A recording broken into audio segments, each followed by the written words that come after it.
សម្ដេចធិបតីនាយករដ្ឋមន្ត្រីបានដាស់ពន្លឺសាមគ្គីរបស់អ្នកហាត់ក្បាច់គុនចម្រុះខ្មែរបុរាណការចូលរួមរបស់ប្រមុខថ្នាក់ដឹកនាំកម្ពុជារបស់ប្រទេសកម្ពុជាទៅលើការអភិរក្សនិងអភិវឌ្ឍក្បាច់គុនបុរាណខ្មែរគ្រប់ប្រភេទរហូតដល់សម្រេចបង្កើតពានរង្វាន់នៅក្នុងយុទ្ធគុនដែលសម្ដេចនាយករដ្ឋមន្ត្រីបានដាក់ឈ្មោះថាយុទ្ធគុនចម្រុះខ្មែរបុរាណយុទ្ធគុនចម្រុះខ្មែរបុរាណគឺជាការប្រមូលផ្ដុំអ្នកហាត់ក្បាច់គុនគ្រប់ប្រភេទដើម្បីចូលរួមប្រកួតនៅក្នុងលក្ខខណ្ឌតែមួយការរៀបចំចងក្រងក្រោមការចង្អុលបង្ហាញពីថ្នាក់ដឹកនាំកម្ពុជានៃប្រទេសកម្ពុជានាងខ្ញុំនៅចាំច្បាស់ថាគ្រាដែលសម្ដេចបវរធិបតីហ៊ុនម៉ាណែតអញ្ជើញចូលរួមនៅក្នុងពិធីបើកព្រឹត្តិការណ៍ការប្រកួតគុនចម្រុះអាស៊ីដែលកម្ពុជាធ្វើជាម្ចាស់ផ្ទះកំឡុងខែកក្កដាឆ្នាំ2024កន្លងទៅសម្ដេចបានប្រកាសថានៅខែតុលាឆ្នាំ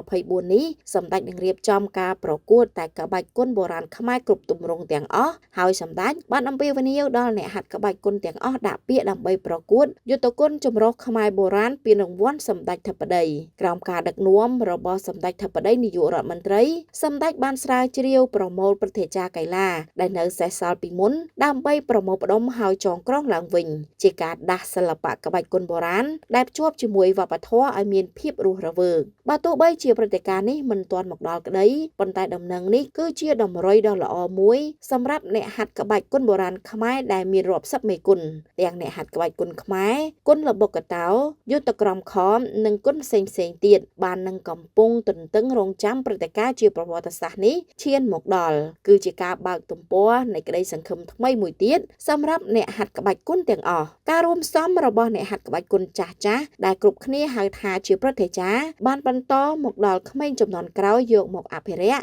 និងអភិវឌ្ឍព្រោះព្រឹទ្ធាចារ្យទាំងអស់មិនអាចឡើងមកកាន់ដំបងឬដាវបានទៀតនោះទេមានតែក្មេងជំនាន់ក្រោយនេះហើយជាអ្នកថែរក្សាខណៈអ្នកហាត់ក្បាច់គុនបុរាណជំនាន់មុនជាអ្នកត្រួសត្រាយផ្លូវមកដល់ចំណុចនេះនាងខ្ញុំសូមអនុញ្ញាតយកប្រសាសន៍របស់សម្ដេចតេជោហ៊ុនសែនប្រធានព្រឹទ្ធសភាកម្ពុជាធ្លាប់បានលើកឡើងនៅពាក្យមួយឃ្លាថាក្មេងមានកម្លាំងនឹងស្គាល់ផ្លូវឯចាស់មានបទពិសោធន៍តួយ៉ាងព្រឹត្តិការណ៍ដែលបាននឹងកំពុងរៀបចំនៅខែតុលាខាងមុខនេះគឺជាការប្រកួតយុទ្ធគុនចម្រុះខ្មែរបុរាណពានរង្វាន់សម្ដេចធិបតីហ៊ុនម៉ាណែតជាសម្អាងផ្ទាល់ជាការសរបញ្ជាក់ឲ្យឃើញថាសម្ដេចបានប្រើយុទ្ធសាស្ត្រប្រមូលផ្ដុំព្រឹទ្ធាចារ្យដើម្បីចែករំលែកបទពិសោធន៍ការបង្ហាត់បង្ហាញឲ្យក្មេងជំនាន់ក្រោយបានឃើញពីភាពអស្ចារ្យនៃក្បាច់គុនបុរាណហើយក្មេងជំនាន់ក្រោយដែលមានកម្លាំងនឹងយកមកប្រើប្រាស់ជាប្រយោជន៍រួមព្រមទាំងអភិវឌ្ឍបន្ថែមទៀតសូមជម្រាបជូនដែរថាការរៀបចំការប្រកួតកីឡាយុទ្ធគុនចម្រុះខ្មែរបុរាណពានរង្វាន់សម្ដេចធិបតីលើកទី1នឹងធ្វើឡើងចាប់ពីថ្ងៃទី18ដល់ថ្ងៃទី20ខែតុលាឆ្នាំ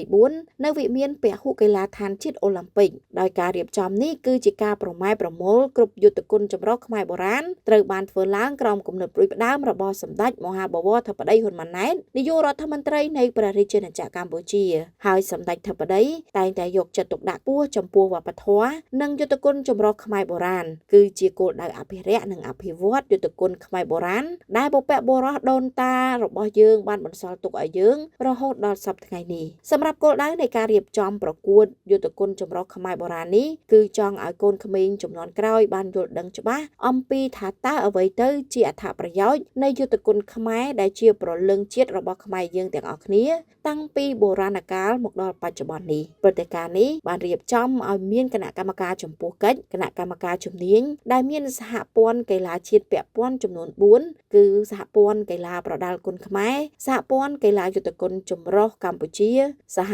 ព័ន្ធកីឡាយុទ្ធក្រមខមនិងសហព័ន្ធកីឡាគុនល្បុក្កតោកម្ពុជាដោយបានរួមគ្នាដើម្បីធ្វើកិច្ចការងារនេះដំណើរការប្រកបដោយប្រសិទ្ធភាព